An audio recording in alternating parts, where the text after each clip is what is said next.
Hi ladies and gents, all right, it is that time. We are going to do our clay mug sketch. We've got to make a plan before we start actually building with this clay. So I want you to think back to our clay play day and the skills we practiced there. If you missed clay play day, please visit my video guides online to see wedging, creating additive sculpture using pinch and sculpt method, coil, okay, as well as slab, and then the join video also. Okay, you'll see them all listed right on your Canvas calendar or just on my YouTube channel. All right, and that'll help you with your sketching. So first we're going to take a couple notes, and then we're going to start drawing. So first name on the top.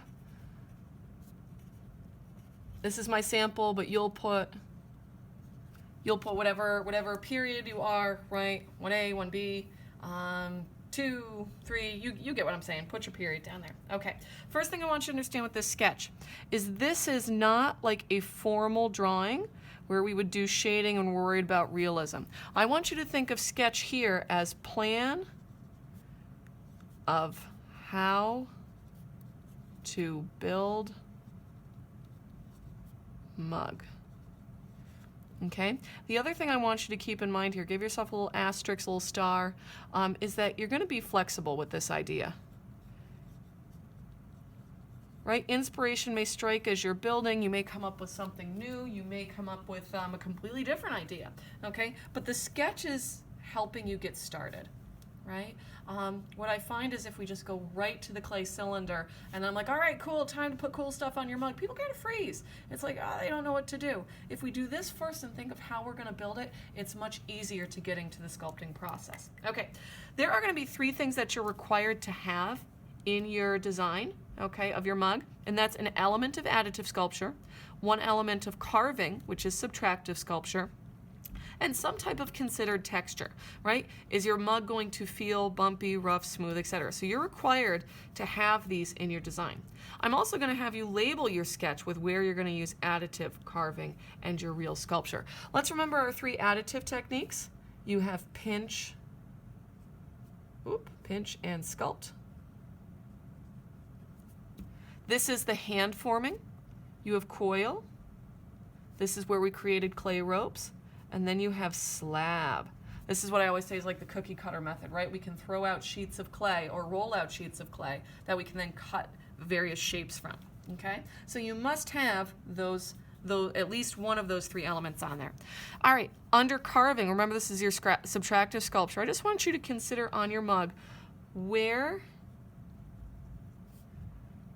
will I carve clay away in my design, right? Are you going to have carved letters, carved lines? Are you going to be carving like little flower details, little circles, right? What subtractive element are you going to be using? And then finally, under real texture, I want you to think about this. How do I want my mug to feel? Okay, question mark up there too. And what I mean by that is, right, do you want the base to be overall smooth, but then the really cool lizard you built crawling over the whole thing to have this bumpy, scaly texture, right? Those are the things you need to think about, and how am I going to make that when it comes to my mug. All right, so view 1, I want you to think of this just as side number 1, and view 2, side number 2. So you're going to do 2 views of your mug sketch. What's happening on one side and what's happening on the other. And you need to consider balance of your design elements. And here's what I mean by that, underline balance. Okay, here's what I mean. I don't mean like, will your mug be stable? Yes, it should be stable. Your mug should be able to sit on the table and hold whatever liquid you put in it, if it's going to be functional, not just decorative, okay? But second to that, okay, beyond just that, is I'm talking about you don't want all your design stuff happening just on side 1 and then the back of your mug is blank. Do you know what I mean? Or just like we've got this really cute kitty face and then there's nothing happening on the back, right? Is there a tail? Do we see the back of the feet? Do we see like a little yarn ball on the back, right? We want to have a balance of those visual elements between our 2 sides. Okay, so start just with our basic cylinder shape, because that's what everybody's going to begin with. And now you can see exactly what I mean by this is just a plan. We are not doing anything too crazy and too fancy here. There we go. Okay. Now I've already decided this here. I'm going to do an artist mug. Oh my goodness. I know you've all seen my octopus mug. Okay, but this year I'm going to do an artist mug. I've already decided that I want the paintbrush to be the handle.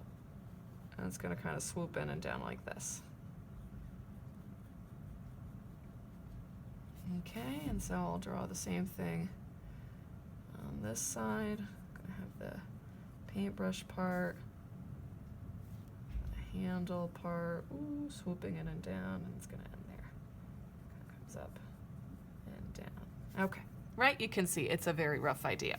And I think on the top of it I'm going to have some paint, maybe even paint dripping onto the top edge of the mug. There's definitely going to be some of those brush texture, the bristle texture on the brush, and I'm going to carve in. Maybe I'll have some more drips coming over this edge too.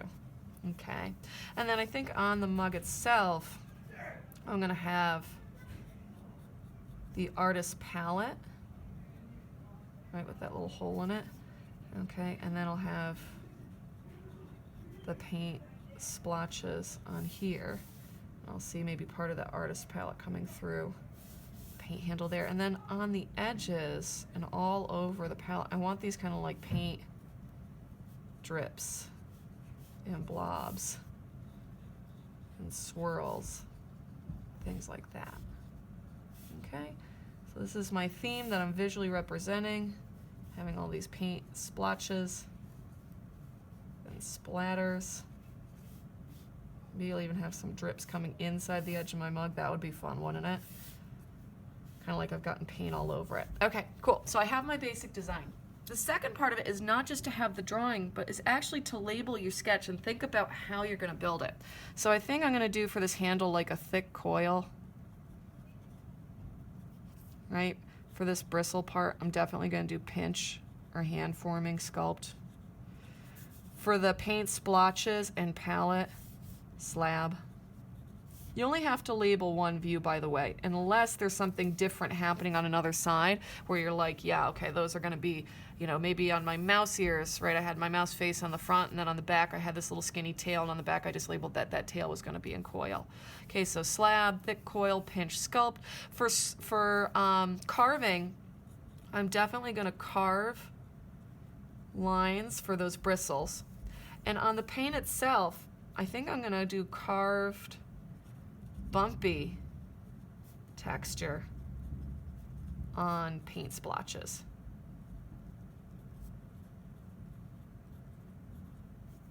Ooh, and I just thought of something else. I could even like do like a little wood grain carving or something on the palette. That's something I could do. I'll think about that.